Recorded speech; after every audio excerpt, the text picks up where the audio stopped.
저는 앞으로 몇 주간에 걸쳐 다윗에 대해 시리즈로 공부를 하려고 계획하고 있습니다.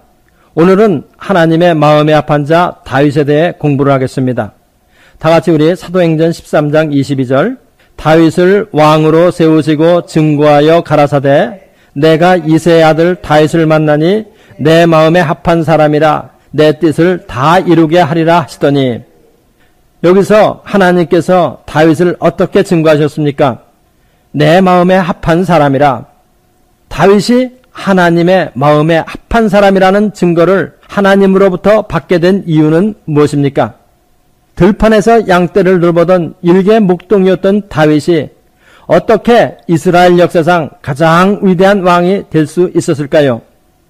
다윗이 큰 축복을 받은 이유를 알아서 우리도 하나님 아버지로부터 큰 축복을 받아야 되겠습니다. 다윗이 큰 축복을 받은 이유를 우리가 알기 위해서는 첫째로 하나님의 직무적 선택에 대해서, 둘째로 하나님의 마음에 합한 자에 대해서, 세 번째로 하나님의 뜻을 이루는 것에 대해서 알아야 합니다. 그래서 저는 하나님의 선택에 대하여 한 주, 그 다음은 하나님의 마음에 합한 자 다윗의 믿음의 태도를 4주, 그리고 다윗을 통하여 이루어진 하나님의 뜻에 대하여 한 주, 도합 6번 공부를 하려고 계획하고 있습니다. 이번 주에는 하나님의 직무적 선택에 대해서 공부를 하겠습니다. 이 직무적 선택은 이미 선택된 자들 안에서 하나님의 특별한 직무와 봉사를 위해서 세우시는 하나님의 특별한 선택입니다. 지금 우리가 논하려고 하는 다윗과 같은 사람이 받은 선택입니다. 다윗은 하나님께 선택된 백성인 이스라엘 안에서 왕으로서의 특별한 사역을 위해서 선택을 받은 사람입니다. 하나님께 직무적 선택을 받아 기름 부음을 받고 이스라엘의 왕이 되었습니다. 이 직무적 선택은 하나님의 주권에 속한 것입니다. 아무도 하나님께 누구를 택하라 말하라 할 수 있는 존재는 이 우주 안에 없습니다. 하나님께서 주권적으로 선택하시는 것입니다. 우리는 하나님께서 당신의 뜻을 이루는 방법에 있어서 중요한 개념이 선택이라는 것을 알아야 할 필요가 있습니다. 하나님은 사람을 선택하여 그 사람으로 하여금 하나님의 뜻을 이루어 가십니다. 사도행전 13장 22절 우리 다시 한번 읽어보십시다. 다윗을 왕으로 세우시고 증거하여 가라사대 내가 이새의 아들 다윗을 만나니 내 마음에 합한 사람이라 내 뜻을 다 이루게 하리라 하시더니, 우리는 여기서 하나님의 역사를 이해하기 위해서 직무적 선택에 대해 공부를 할 필요가 있습니다. 이 직무적 선택에 대해서 수많은 사람들이 오해를 합니다. 하나님께서 하나님 마음대로 주권적으로 선택을 하셨다면 그 사람 개인은 아무 상관이 없는 것이 아니냐, 이런 것입니다. 이것은 직무적 선택의 원리를 잘못 이해하고 있는 것입니다. 직무를 위한 선택은 그 사람의 사람됨이 매우 중요합니다. 직무를 위한 선택에는 하나님의 선택의 기준이 있습니다. 하나님께서는 다윗을 선택하셔서 기름 부으실 계획을 가지시고 사무엘을 베들레헴의 이새의 가정에 보내셨습니다. 이새의 아들 장남 엘리압이 제일 먼저 사무엘 앞에 섰습니다. 엘리압을 보고 감탄한 사무엘은 아마 이새의 장남 엘리압이 용모와 신장이 가장 좋아 임금감으로 보였는가 봅니다. 여호와의 기름 부음을 받을 자가 이 사람이로구나 생각하면서 엘리압에게 기름을 부으려고 했습니다. 이때 여호와의 말씀이 사무엘에게 임하였습니다. 하나님은 사무엘에게 다음과 같이 말씀하셨습니다. 우리 다 같이 사무엘상 16장 7절 읽어보십시다. 여호와께서 사무엘에게 이르시되 그 용모와 신장을 보지 말라. 내가 이미 그를 버렸노라. 나의 보는 것은 사람과 같지 아니하니 사람은 외모를 보거니와 나 여호와는 중심을 보느니라. 아멘. 나의 보는 것은 사람과 같지 아니하니 사람은 외모를 보거니와 나 여호와는 중심을 보느니라. 나 여호와는 중심을 보느니라. 다음에 둘째 아들이 섰습니다. 아니었습니다. 이렇게 차례로 7 아들이 다 사무엘 앞을 섰는데 거기에는 아무도 기름 부음을 받을 자가 없었습니다. 사무엘은 이새에게 물었습니다. 네 아들들이 다 여기 있느냐? 이새가 가로되 아직 말자가 남았는데 그가 양을 지키고 있나이다. 사무엘이 이새에게 이르되 보내어 그를 데려오라. 내가 그가 여기 오기까지는 우리가 식사 자리에 앉지 아니하겠노라. 이새가 다윗을 불러오니 여호와께서 말씀하시기를 이가 그니 일어나 기름을 부으라. 이가 그니 일어나 기름을 부으라. 하나님에게 직무적 선택을 받은 사람이 바로 이 사람이니 일어나서 기름을 부으라. 이렇게 다윗이 하나님께 선택되어 직무적 선택을 받아 이스라엘 왕으로 기름 부음을 받았습니다. 바로 다윗이 하나님의 직무적 선택의 기준에 일치하는 사람이었습니다. 하나님의 기준은 무엇이었습니까? 뭐 같아요? 나의 보는 것은 사람과 같지 아니하니 사람은 외모를 보거니와 나 여호와는 중심을 보느니라. 바로 나 여호와는 중심을 보느니라 하는 이것이 하나님의 직무적 선택의 기준입니다. 사람은 용모와 신장을 보지만 하나님은 그 사람의 외모보다는 중심을 보신다. 중심을 보신다. 이것이 하나님의 직무적 선택의 기준입니다. 여기서 중심은 영어로는 하트입니다.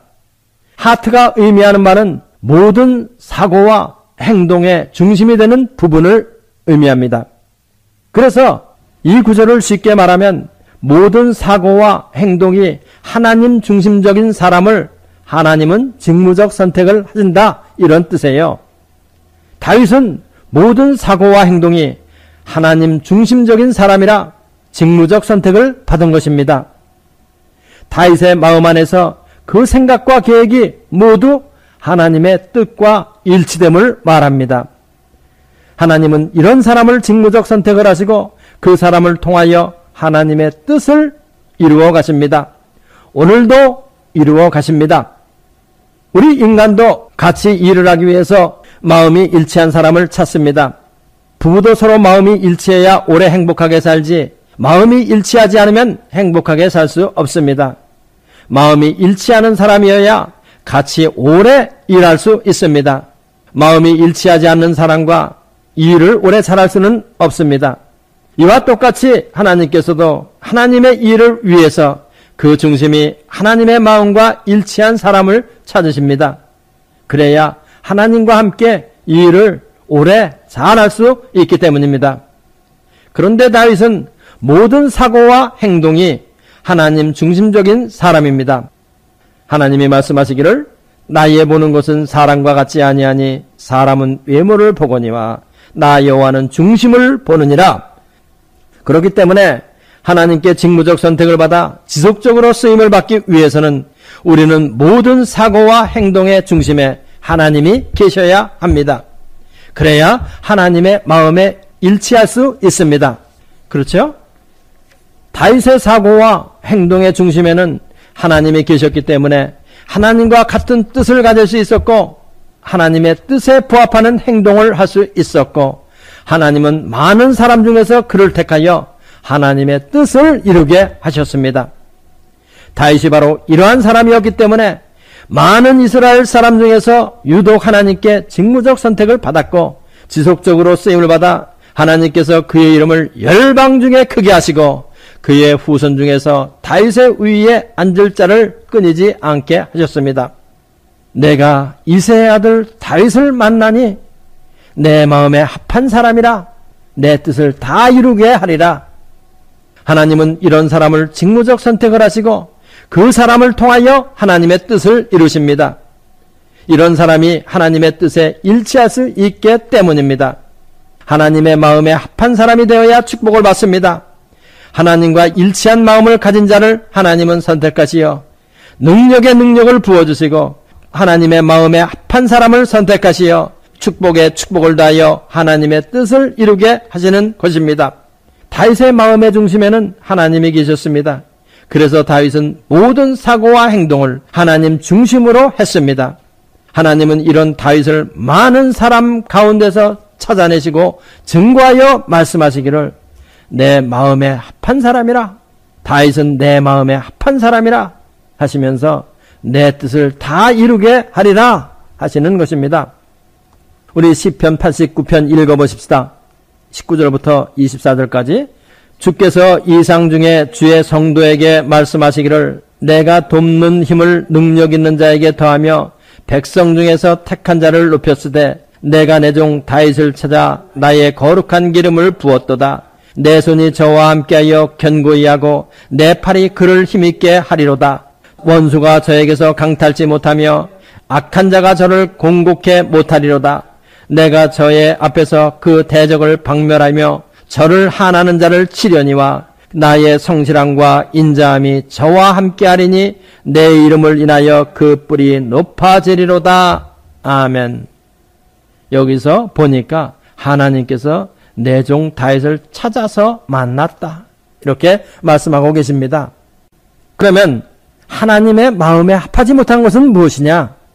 우리가 이것도 알아야 할 필요가 있습니다. 우리는 다윗과 동시대 사람들 중에서 몇을 살펴보므로 타산지석으로 삼아야 할 필요가 있습니다. 사무엘서에는 하나님의 마음에 합하지 못한 자와 하나님의 마음에 합한 자의 세 가지 예를 우리가 찾을 수 있습니다. 하나님의 마음에 합하지 못한 자 둘은 엘리와 사울인데 다윗이 왕으로 선택되기 이전에 왕과 제사장의 역할을 하는 사람들이었습니다. 엘리는 사사였고 사울은 사무엘에게서 기름을 받고 이스라엘의 초대 왕이 된 사람입니다. 그리고 하나님의 마음에 합한 자는 우리가 지금 공부하고 있는 다윗입니다. 사무엘서는 이 세 가지를 그림처럼 우리에게 보여주셔서 하나님의 마음에 합한 자와 하나님의 마음에 합하지 못한 자를 잘 이해할 수 있게 해주십니다. 먼저 엘리와 사울에 대해서 공부를 해보십시다. 이 엘리와 사울은 모두 직무적 선택을 받은 사람들입니다. 두 사람 모두 하나님께 직무적 선택을 받았지만은 두 사람 모두 하나님의 마음에 합한 자라는 인정을 받기는커녕 중간에 버림을 받았습니다.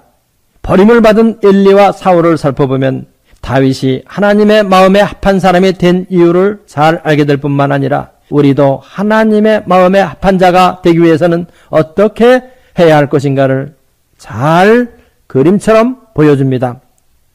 엘리의 아들들이 하나님께 드리는 제사에 대해서 범죄했습니다. 엘리의 아들들이 하나님께 드리는 제사에 대하여 범죄할 때 엘리는 아들들을 하나님보다 더 중히 여겨 엄벌을 하기 싫어했습니다. 하나님께서는 하나님의 사람을 엘리에게 보내 다음과 같이 질책합니다. 사무엘서 2장 30절을 보면 우리 다 같이 나를 존중히 여기는 자를 내가 존중히 여기고 나를 멸시하는 자를 내가 경멸히 여기리라.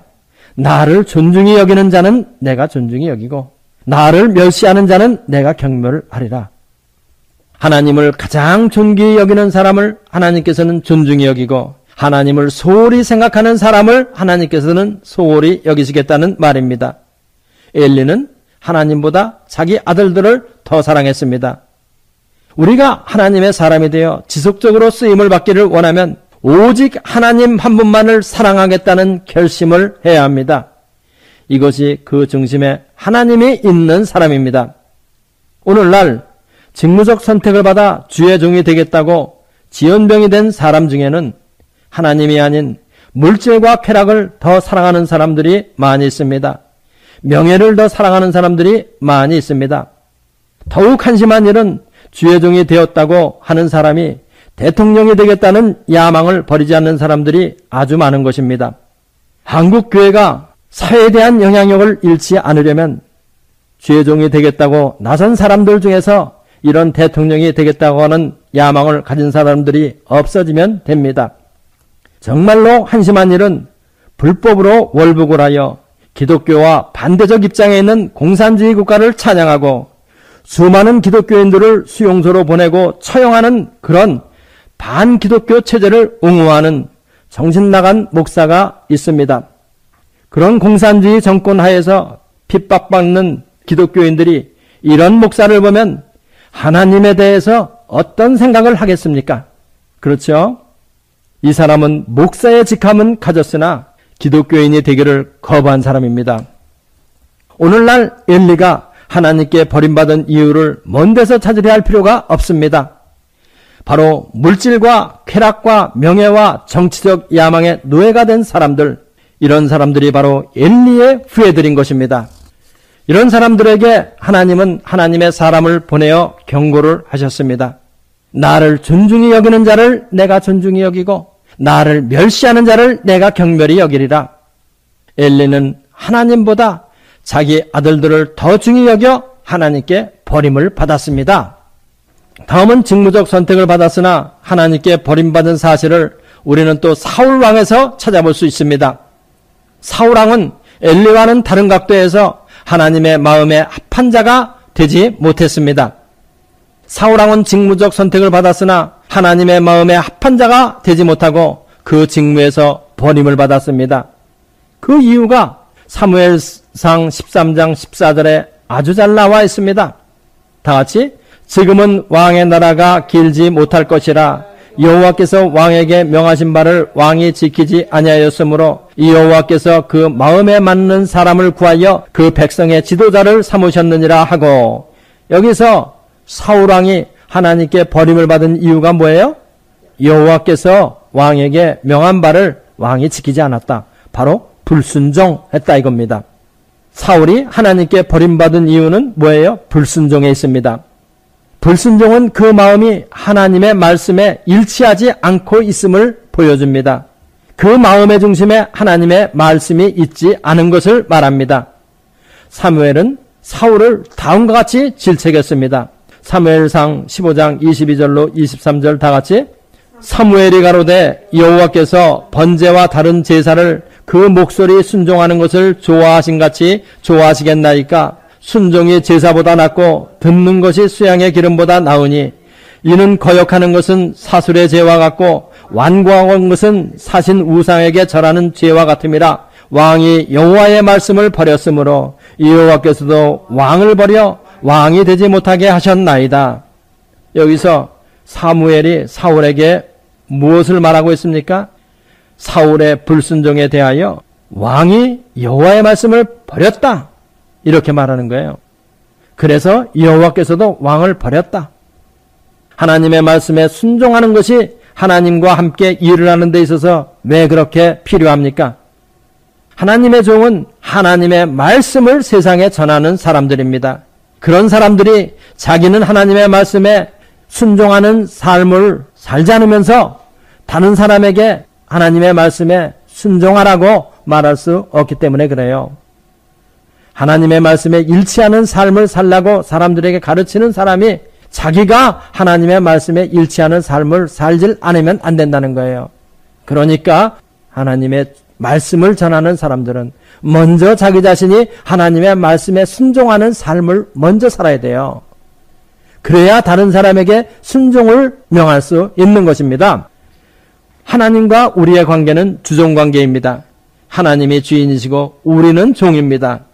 그런데 불순종은 주인의 말에 항상 종이 거역을 하는 것입니다. 여러분은 종업원을 둔 경험이 있으실 것입니다. 종이 주인의 뜻에 거역을 한다고 칩시다. 일주일도 못 가서 화이합니다. 이것을 다른 말로 하면 직무적 선택에서 쫓겨난다 이런 말입니다. 하나님의 뜻에 일치한 마음과 생각을 갖는 것, 이것이 바로 직무적 선택의 기준입니다. 하나님의 뜻과 하나가 되는 것, 바로 이것이 직무적 선택의 기준이에요. 그런데 이것은 우리 예수님이 보여주신 모범이기도 합니다. 우리 예수님이 이것에 대한 모범을 또 보여주셨다. 그것이 뭐예요? 예수님은 뭐라고 말씀하셨냐? 아버지와 내가 하나다. 아버지와 나는 일치한다. 아버지의 마음에 내 마음이 일치되었다. 하나가 되었다. 이런 말이에요. 따지고 보면 그렇죠? 요한복음 17장 22절 읽어보십시다. 내게 주신 영광을 내가 저희에게 주었사오니 이는 우리가 하나가 된 것 같이 저희도 하나가 되게 하려 함이니이다. 아멘. 우리가 하나가 된 것 같이, 아버지와 내가 하나가 된 것 같이 예수님의 뜻이 하나님의 뜻에 완전히 굴복하여 하나가 되었다. 예수님의 의지가 하나님의 의지에 완전히 굴복하여 하나님과 예수님이 하나가 되었다. 예수님의 인성이 신성에 완전히 굴복하여 하나가 되었다. 바로 하이포스태틱 유니온의 이해를 다윗이 보여주고 있습니다. 그래서 다윗을 예수님의 모형이라고 이렇게 부르고 있습니다. 지금까지 우리는 하나님께 직무적 선택을 받았으나 실패하여 버림을 받은 사람들에 대해서 공부를 했습니다. 다음부터는 하나님께 직무적 선택을 받아 지속적으로 쓰임을 받은 다윗에 대해서 공부를 해보십시다. 사울은 초대왕이 되는 영광을 누렸지만은 불순종으로 인해 하나님께 버림을 받고 반대로 다윗은 하나님께 목숨을 내어놓고 순종을 했습니다. 하나님께서는 이런 순종을 아주 기뻐하셨습니다. 하나님의 말씀에 순종하려는 마음의 태도는 하나님의 마음에 합한 자가 되는 조건이 됩니다. 다윗은 모든 행동과 사고를 하나님 중심으로 하는 사람이었기 때문에 지속적으로 하나님의 뜻에 일치할 수가 있었습니다. 하나님의 마음에 합한 자가 될 수 있었던 것입니다. 내가 이새의 아들 다윗을 만나니 내 마음에 합한 사람이라. 다윗이 하나님의 마음에 합한 자가 된 예를 하나 우리 공부를 해보십시다. 다윗이 초립동으로 전쟁에 나간 형들을 위해 음식을 갖다 주러 갔습니다. 그때 이스라엘 군대는 골리앗이라고 하는 블레셋의 거인 장수 때문에 제대로 싸워보지도 못하고 이리저리로 도망을 다닐 때였습니다. 어린 다윗은 이것을 보고 분개했습니다. 이 할례 없는 골리앗이 누구간데 사시는 하나님의 군대를 모욕하느냐? 이것은 이스라엘 사람을 모욕한 것이 아니고 사시는 하나님을 모욕한 것이다. 그리고 다윗은 분개했습니다. 이 말 한마디가 다윗의 마음의 중심에 하나님이 계신 거예요. 하나님은 이런 고백을 아주 기뻐하십니다. 다윗은 물맷돌 5개를 가지고 골리앗과 싸우러 나갔습니다. 골리앗은 초립동이 물맷돌을 들고 싸우려 나오는 것을 보자 네가 나를 개로 여기고 막대기를 가지고 나오느냐 하면서 그 신들의 이름으로 다윗을 저주했습니다. 이때 다윗은 뭐라고 대답했느냐? 사무엘상 17장 45절로부터 47절까지 너는 칼과 창과 단창으로 내게 오거니와 나는 만군의 여호와의 이름 곧 네가 모욕하는 이스라엘 군대의 하나님의 이름으로 네게 가노라. 오늘날 여호와께서 너를 내 손에 붙이시리니 내가 너를 쳐서 네 머리를 베고 블레셋 군대의 시체로 오늘날 공중의 새와 땅의 들짐승에게 주어 온 땅으로 이스라엘에 하나님이 계신 줄 알게 하겠고 또 여호와의 구원하심이 칼과 단창에 있지 아니함을 이 무리로 알게 하리라. 전쟁은 여호와께 속한 것이니 그가 너희를 우리 손에 붙이시리라. 아멘. 네가 모욕하는 이스라엘 군대의 하나님의 이름으로 내가 나간다. 너는 오늘 나한테 죽었다. 여호와께서 너를 내 손에 붙이시리니 너는 오늘 나에게 죽었다. 그럴 뿐만 아니라 그 블레셋 군대를 모조리 공중의 새와 땅의 들짐승에게 먹이로 주겠다. 골리앗이 다윗을 죽이려고 다가올 때 다윗도 그를 향해 달려나가며 물맷돌을 날리니 그 돌이 골리앗의 정수리에 정통으로 박혀 골리앗은 죽었습니다. 여기서 다윗이 덩치가 커서 골리앗을 이긴 것이 아닙니다. 용모와 신장이 다른 사람들보다 뛰어나서 골리앗을 이긴 것이 아닙니다. 덩치 좋고 보기에 좋은 사람은 많이 있었습니다. 그런데 그 사람들은 모두 골리앗 앞에서 고양이 앞에 쥐처럼 이리저리 도망다니기에 바빴습니다. 그러나 다윗은 달랐습니다. 우리 17장 45절 다시 한번 읽어보십시다. 너는 칼과 창과 단창으로 내게 오거니와 나는 만군의 여호와의 이름 곧 네가 모욕하는 이스라엘 군대의 하나님의 이름으로 네게 가노라. 너는 칼과 창과 단창으로 내게 오지만은 나는 이스라엘 군대의 하나님의 이름으로 네게 가노라. 이 점이 다른 사람들과 다윗이 다른 점이에요. 다윗이 모든 일을 하나님 중심으로 하는 사람인 증거예요. 그럴 뿐만 아니라 그는 용기로 그것을 믿음으로 실천하는 사람이에요. 다윗은 그 마음의 중심에 하나님이 계셨고 그 다음에 두 번째는 믿음을 가지고 용기를 가지고 실천하는 사람이다. 죽겠다고 나아가는 사람이다. 죽지 않으면 살기지 뭐 다른 거 있겠느냐는 것입니다. 믿음의 용기를 가지고 나아가는 것, 바로 이것이 하나님의 기준에 부합하는 포컬 포인트예요. 하나님은 이런 사람을 찾아 선택하시고 그 사람을 통하여 하나님의 뜻을 이루어 가십니다. 내가 내 종 다윗을 찾아 만나니 그는 내 마음에 합한 자라. 내가 내 종 다윗을 찾아서 나의 거룩한 기름으로 그 머리에 부었다. 내 손이 저와 함께하여 견고히 하고 내 팔이 그를 힘이 있게 하리로다. 하나님이 이렇게 말씀하시는 거예요. 시 89편 19절부터 24절까지 힘차게 한번 읽어보십시다.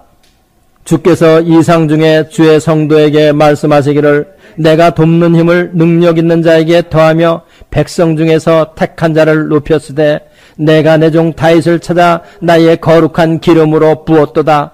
내 손이 저와 함께하여 견고히 하고 내 팔이 그를 힘이 있게 하리로다. 원수가 저에게서 강탈치 못하며 약한 자가 저를 곤고치 못하게 하리로다.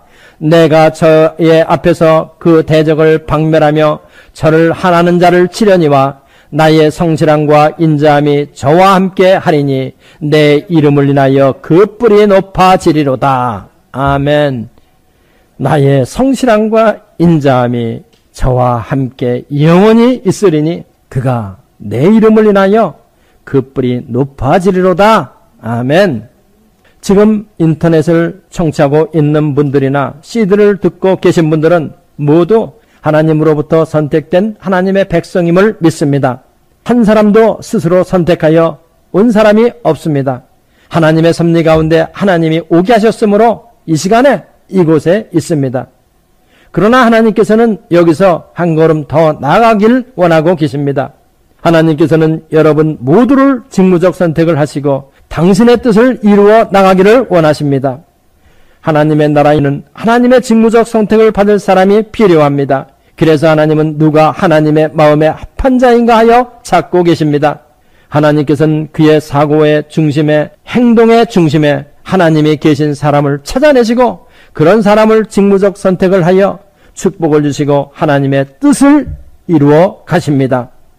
그러므로 여러분들께서 다윗처럼 하나님의 직무적 선택을 받아서 하나님의 큰 영광이 되는 사람이 되기를 원하십니까? 생각과 행동을 하나님 중심으로 하는 사람이 되십시오. 이것이 바로 하나님께로부터 직무적 선택을 받고 지속적으로 쓰임을 받는 첫 번째 스텝입니다. 기도하십시다. 할렐루야. 우리 아버지 하나님 감사합니다. 이 얼마나 하나님의 놀라운 말씀입니까? 그 마음의 중심에 하나님이 계시다. 다윗이 그런 사람인 거로 하나님이 그런 다윗을 선택하셔서 하나님의 도구가 되게 하신 것입니다. 오늘 이 아침에도 이 CD를 듣거나 이 인터넷을 듣고 있는 사람들은 모두 다다 이렇게 하나님의 마음에 합한 자가 되어서 하나님의 직무적 선택을 받아 하나님의 도구가 다 될 수 있도록 축복하여 주시고 인도하여 주옵소서. 믿습니다. 예수님의 이름으로 기도합나이다. 이 성경 공부를 하신 분은 곧바로 라이크 버튼을 눌러주세요. 여러분의 수고가 하나님 나라 확장에 큰 도움이 됩니다.